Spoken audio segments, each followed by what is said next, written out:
Bonjour, je vous présente la vidéo 48 concernant la comparaison et l'encadrement des nombres.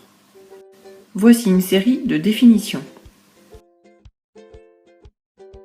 Comparer deux nombres, c'est dire si ces nombres sont égaux ou s'il y a un plus petit ou plus grand que l'autre. Pour cela, on utilise des symboles de comparaison.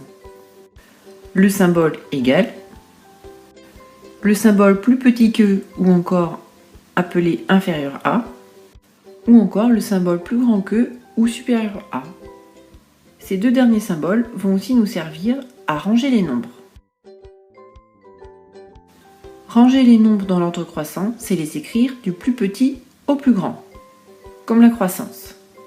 On utilisera ce symbole, inférieur à, plus petit que. Ranger les nombres dans l'ordre décroissant, c'est les écrire du plus grand au plus petit. On utilisera le symbole plus grand que ou encore appelé supérieur à. Intercaler un nombre entre deux nombres donnés, c'est trouver un nombre compris entre ces deux nombres. Étudions cet exemple. Il faut trouver un nombre compris entre 12,4 et 12,7. Vous avez trouvé? Il y a une infinité de possibilités. Par exemple, on peut écrire 12,5, mais on peut aussi écrire un nombre avec 2 ou même voire 3 chiffres après les virgules, comme 12,63 ou encore 12,634. Encadrer un nombre, c'est trouver deux nombres, l'un plus petit et l'autre plus grand. Donner un encadrement de 32,7. Il y a plusieurs possibilités. On peut donner un encadrement à l'unité, 32,7 est compris entre 32 et 33. On appelle cela un encadrement à l'unité car le dernier chiffre de 32 et 33 est celui des unités. Mais aussi parce qu'entre 32 et 33, on a une seule unité. On peut aussi donner un encadrement à la dizaine. 32,7 est compris entre 30 et 40.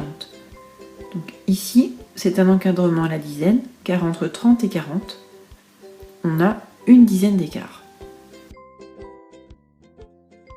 Des nombres entiers consécutifs sont des nombres entiers qui se suivent. Exemple, 12 et 13 sont des nombres entiers consécutifs.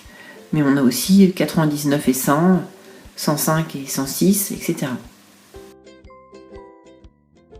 Étudions une méthode pour comparer 345,217 et 345,28.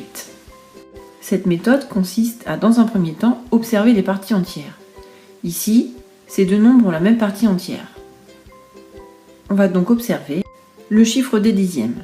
Ici, les deux nombres ont le même chiffre des dixièmes, donc on va poursuivre jusqu'au chiffre des centièmes.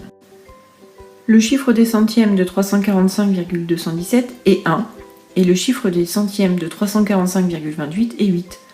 1 étant plus petit que 8, on peut conclure que 345,217 est inférieur à 345,28. Une autre méthode consiste à ajouter 1 ou des zéros inutiles. Ici, on a ajouté un 0 à la partie décimale de 345,28. Ainsi, les deux nombres ont le même nombre de chiffres dans la partie décimale et c'est plus facile pour les comparer.